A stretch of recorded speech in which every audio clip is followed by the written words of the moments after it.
அனைவருக்கும் வணக்கம்.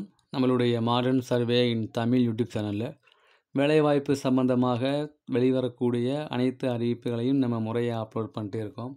அதில் பார்த்தீங்கன்னா, நேற்று நம்மளுடைய டிஎன்பிஎஸ்சியில் அக்ரிகல்ச்சரல் அப்புறம் நம்மளுடைய பிடபிள்யூடி ஹைவேஸில் டிஎன்பிஎஸ்சி மூலமாக தேர்வு செய்யப்பட்ட 379 பேருக்கு போஸ்ட்டும், கம்பேஷனட் அப்பாயின்மெண்ட் 33 பேருக்கும் அப்பாயின்மெண்ட் பண்ணியிருக்காங்க.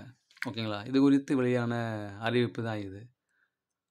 அதாவது பார்த்தீங்க அப்படின்னா, டிஎன்பிஎஸ்சி மூலமாக அந்த நம்மளுடைய ஏஇ போஸ்ட்டு, அப்புறம் கம்பேஷனட் போஸ்ட் மூலமாக நிறையா ஃபில்லப் பண்ணுறாங்க. கம்பேஷனட் போஸ்ட்டு அந்த டிபார்ட்மெண்ட் ஃபில்லப் பண்ணுறது, நம்மளுடைய டிஎன்பிஎஸ்சி மூலமாக ஃபில்லப் பண்ணுறது, இந்த எக்ஸாம்ஸ் ஃபில்லப் பண்ணுறது.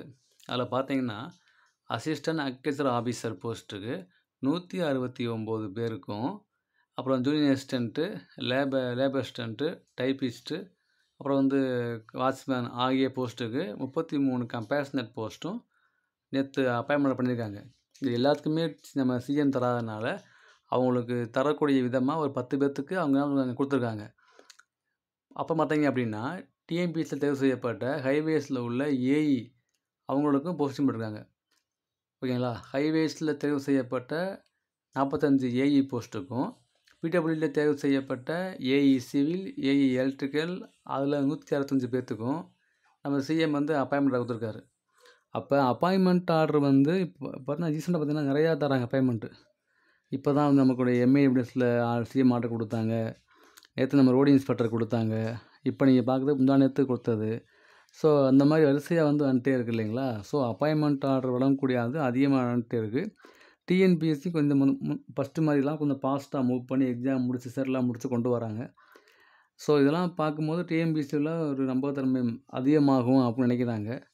அது எந்த அளவுக்கு நம்பகத்தன்மை இருக்கும் இல்லைன்னா நமக்கு தெரியாது. ஆனால் டிஎன்பிஎஸ்சி நம்மளை மாதிரி ஒரு அரசு வேலைக்கு போகணும் அப்படின்னு நினைக்கக்கூடிய ஒரு காமன் மேனுக்கு டிஎன்பிஎஸ்சி தான் நமக்கு சோர்ஸ், எதுவுமே கிடையாது. ஸோ டிஎன்பிஎஸ்சியில் நடந்து முடிந்து அப்பாயின்மெண்ட் ஆர்டரு உடனே பாஸ்ட் ஆகுங்கிறது இப்போ தான், இல்லாட்டி ரொம்ப லேட் ஆகும். ஸோ அந்தளவு நம்ம அவங்கள பாராட்டியே ஆகணும். தேங்க்யூ.